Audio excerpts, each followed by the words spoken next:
tell you something. That job can't make a way. Jesus can make a way. Man can make a way. Jesus can make a way. Man can just snatch the world out in front of under you. But my God said, I shall provide all your needs and your riches of your glory.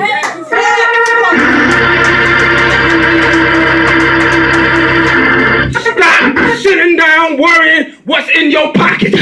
My God told me to tell you that. Let me tell you why. He said it's time for entrepreneur. Get up, stand up on your own 2 feet, and let your God help you. You get down on your knees like King Solomon did. He gave you wisdom. He's gonna give you some wisdom. Wisdom to open up your hair salon. Wisdom not just to open up your hair salon. Wisdom to open up your construction company. Wisdom to open up what you need. By the name of Jesus, He got your back. He said, even when you open it, pay your tithe, pay your offering.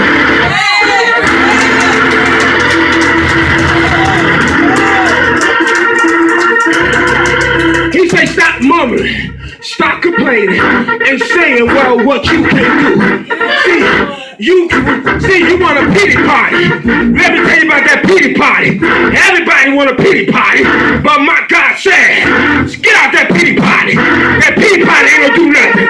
Man, roll up your sleeves, man. Once you roll up them sleeves, you tell that old 6-foot devil, I ain't no loser. I got the victory.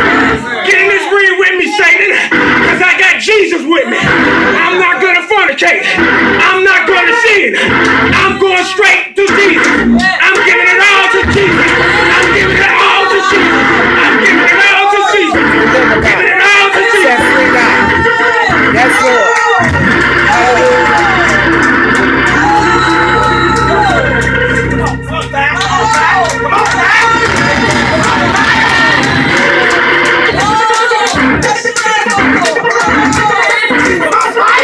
Let the church say amen.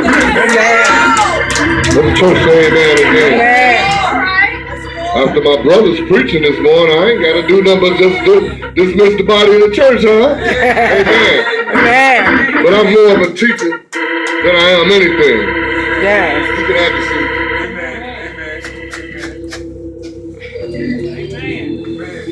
For those of you who have your Bible, just go with me briefly to the 16th chapter of Matthew, starting at the 13th and the 18th verse, and it reads as follows.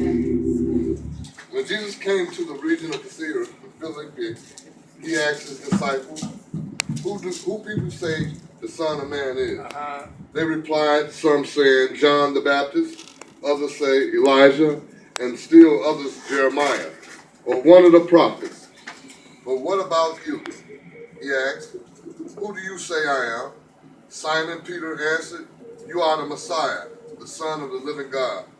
Jesus replied, blessed are you, Simon, son of Jonah, for this was not revealed to you, but by the flesh and the blood, but not by my Father, which is in heaven. Amen. And the 18th verse reads, and I tell you that you are Peter, and on this rock I will build my church, and the gates of Hades will not prevail over it. My summary is an illustration of the sermon using Peter's greatness of his confession. A 70s disco song, I related this to Peter. And that 70s disco song was Peter promised to Jesus concerning the church. Amen. So I want to use as my subject this morning, even though I've been through a whole lot, and I'm not where I'm supposed to be, but thank God I'm where He wants me to be. Even though I didn't give up my hope, even though I didn't give up my dreams, even though I went through rough trials, even though the battle was not mine, it was the Lord. My subject this morning I want to use to each and every one of you. If you ever been down and out, and you had your back up against the wall, and sometimes you just didn't seem that you didn't have nobody to talk to this morning, I want you to know that look up in the heavens and say, Lord, ain't no stopping us now. We own them.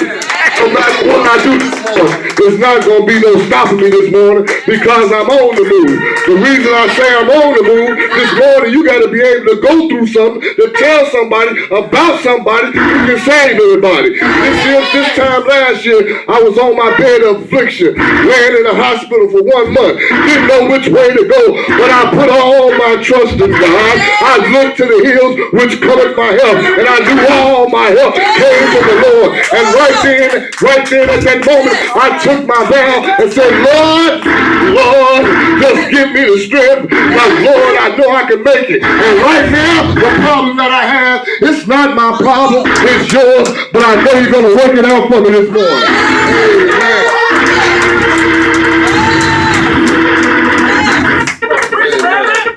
How many of you this morning have ever set a goal in your life? And I'm sure all of us have.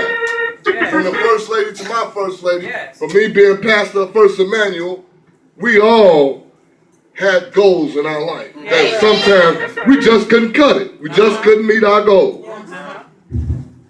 And you stop short of completing your goal. You come to have a reward accomplishing your goal. Everybody want to be rewarded for the goal which they accomplished. Amen? If your child does good in school, sometimes you might have that extra quarter that you could give your child and say, child, well done. Amen? Sometimes in the gospel, we have to have our Lord and Savior to tap us on the back and say, servant of God, well done. Amen? And as I go on, you could have been an accomplished man or a woman. You could have satisfaction of knowing that you did something, but stopped short of your success. And you missed that mark in a particular area of your life. Amen. Well, everybody want to be a T.D. Jakes. Everybody want to be a Juanita Bynum. Why? But don't nobody want to follow the instructions of Jesus this morning. See, this morning, I'm not trying to be like the bishop said. I ain't trying to be the bishop. I'm not trying to be an apostle. I'm just a nobody trying to tell somebody about somebody who can save everybody. If you don't believe me, I ask that you get out on your bed of affliction. Who's the first name you gonna call? You gonna call on Jesus, because Lord Jesus been good to me. He sent me out from the rest. He told me to go out amongst the head through the byway and preach the gospel. Y'all don't know what I'm talking about here today. I said y'all don't know what I'm talking about here today because you act like you ain't never been in a storm. But when the storm of life goes to raging and you don't know what to do, I can turn to my God and say, Lord, help me along the way. Lord, help me to hold out. My God is good. I shall thank you, Jesus.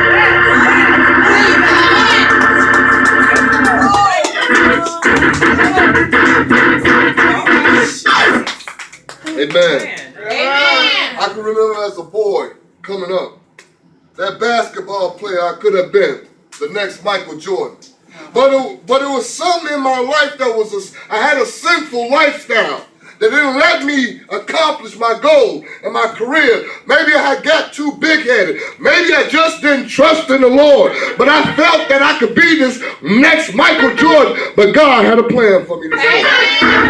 See, I didn't work out this plan. I didn't want to preach the gospel, but God told me better, amen. Sometimes you got to go through something, brother, to get to where you want to be.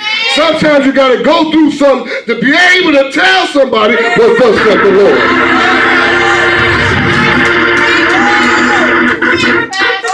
There's a football player that could have been the next Heisman Trophy, but an injury to his knee. He didn't stop to think for 1 minute that this wouldn't go on for the rest of his life. You have to be able to lean on something with a better understanding that God will bring you through. He brought me through, and what he's done for me, he'll do the same for you. This morning I beg you to stand up for God. I tell you to stand to your feet and give God a round of applause. If you ever been through something and God brought you through, if you know what I'm talking about, testify what God is doing. I know he's a good God. I know he's a God that I serve. He looks high and sits low. And he tells me that I'm a part of him.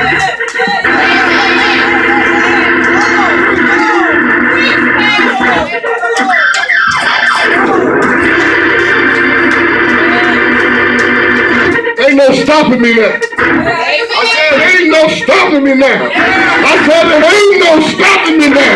I said, there ain't no stopping me now. Because I'm on the move. I might not do what I used for the Lord this morning.